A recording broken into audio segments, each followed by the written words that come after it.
Starhawk is a best-selling author and a highly regarded voice within witches circles. She's also a licensed minister of the Covenant of the Goddess.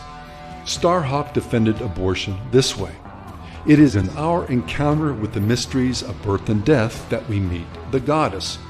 So to take away our right to have that encounter through abortion, to face that often painful and difficult choice, is to deny a woman's deepest spiritual self."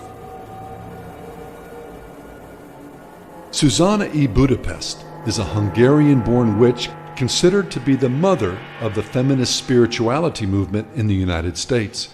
She founded the first feminist witches' coven here in the 1970s, the Susan B. Anthony Coven No. 1, which served as a template for other feminist covens across the country. A prolific writer, Budapest has provided spiritual justification for abortion and offered abortion rituals in her books.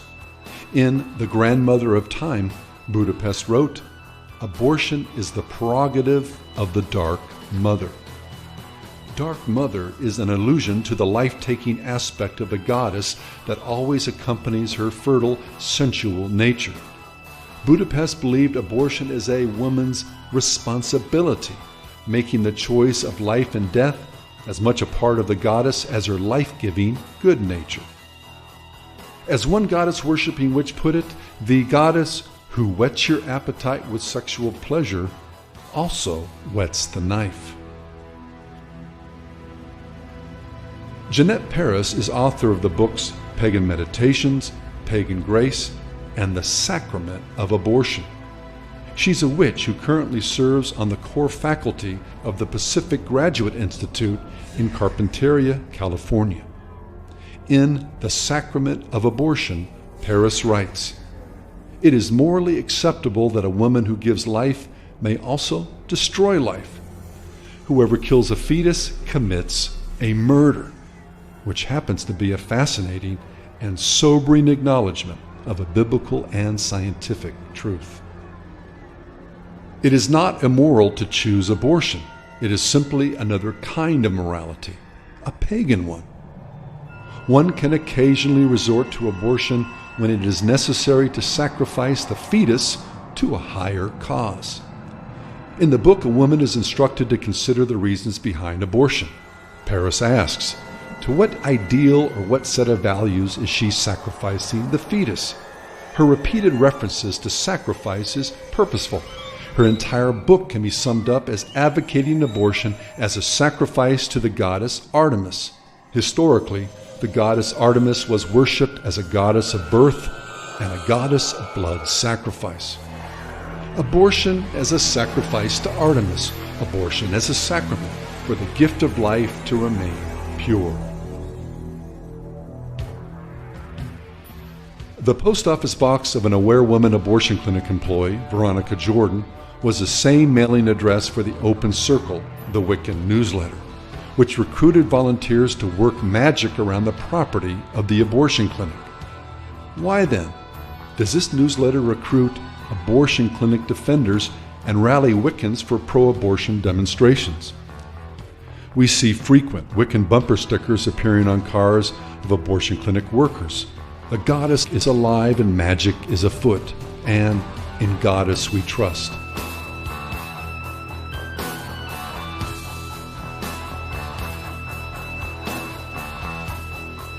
One high priestess of a witch's coven explained her support for abortion this way: "It is only in maintaining full control of our bodies that we maintain our full empowerment as priestesses.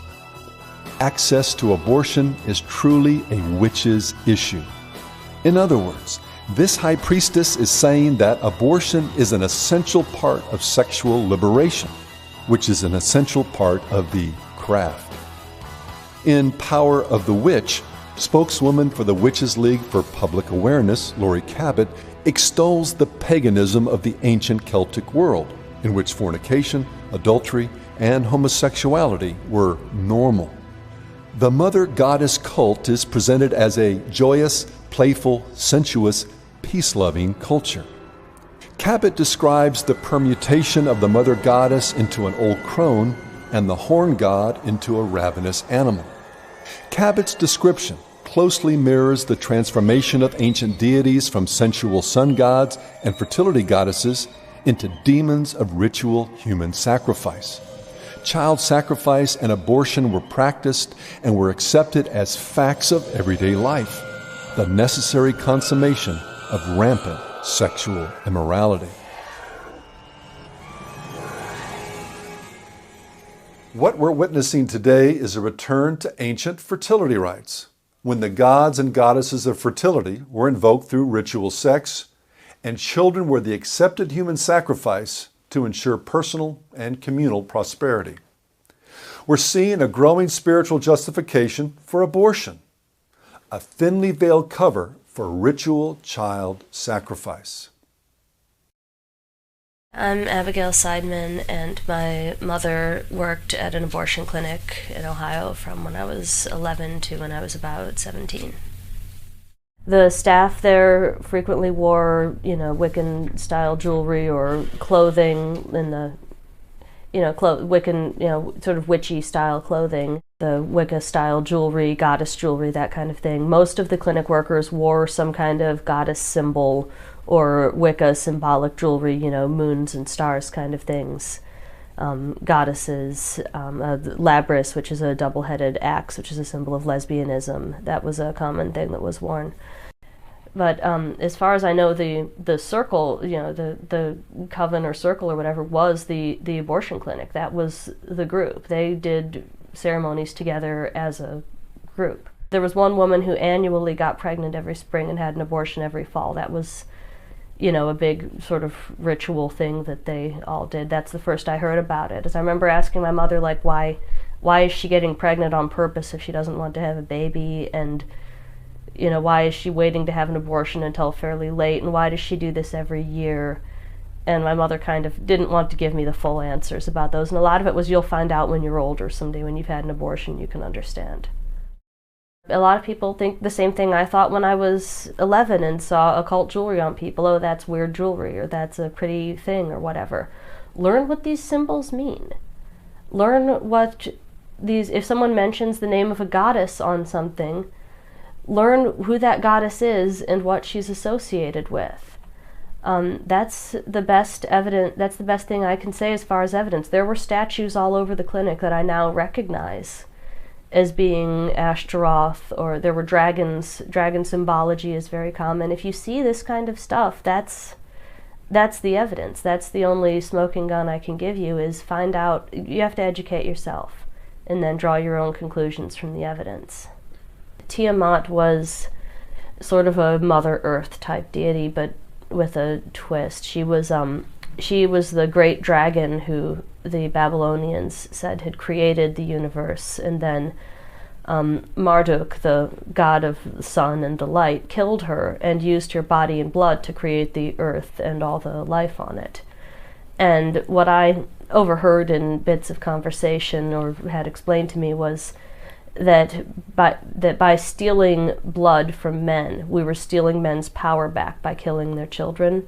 And by feeding the blood to Tiamat as Mother Earth, we would help her regain her strength, and then eventually she would rise up and overthrow the male-dominated world, destroy the current world, and recreate a new world to be ruled by women, which, of course, would be the ideal. This was definitely a, man-hating, women-only culture. They're the ones who are truly pro-abortion. Most people who identify themselves as pro-choice they're really pro-choice. They're not necessarily pro-abortion. They just think abortion ought to be available as an option. These people, the people I'm talking about, this core of abortion-worshipping, goddess-worshipping feminists, believe in abortion as a good. They want more abortion. They want to encourage abortion. They think there needs to be more abortions, that we're not having enough, that it's not doing enough to be encouraged, that it needs to be celebrated. Not the state. Women must decide our fate. Not the church, not the state. Women must decide our fate. Not the church, not the state. Women must decide our fate. An example of the spiritual deception that so often leads to the trampling of the sanctity of life can be found in a newsletter published by the National Abortion Federation. It provides an account of their 1985 National Convention. One of the speakers was Carter Hayward, an ordained Episcopal priest who's been active for many years in the feminist movement. In her address, she stated, "If women were in charge, abortion would be a sacrament, an occasion of deep and serious and sacred meaning." That an ordained leader of a church that supposedly represents Jesus to the world could describe child sacrifice as a sacrament or holy rite of the church without facing excommunication is a staggering illustration of the collective deception we are now facing as a nation.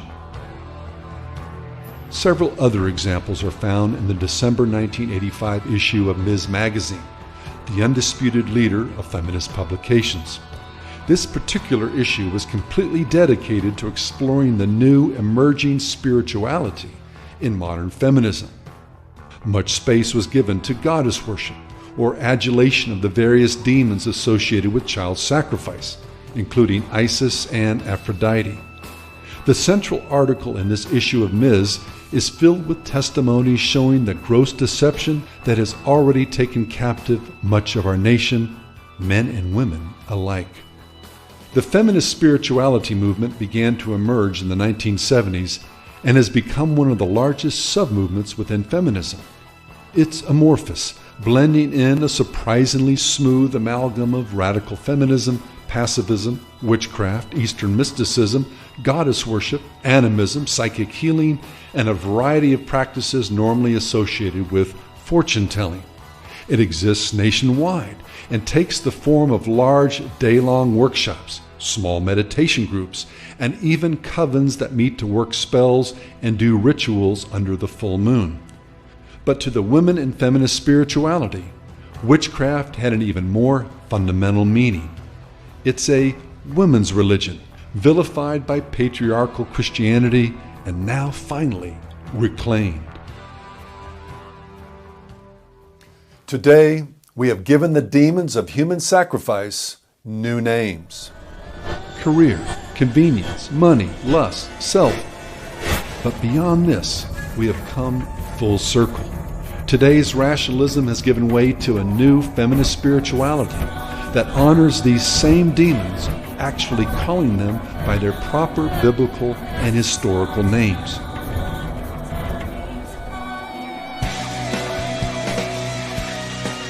We are witnessing an explosion of books, magazines, how-to manuals, websites, artwork, and the inevitable paraphernalia that accompanies the development of any organized religion. Surely it can be no coincidence that one of the hottest sub-movements within feminism that began to emerge after the Roe v. Wade decision is goddess worship, or that one of the primary deities that is being worshipped is Aphrodite, the goddess of child sacrifice.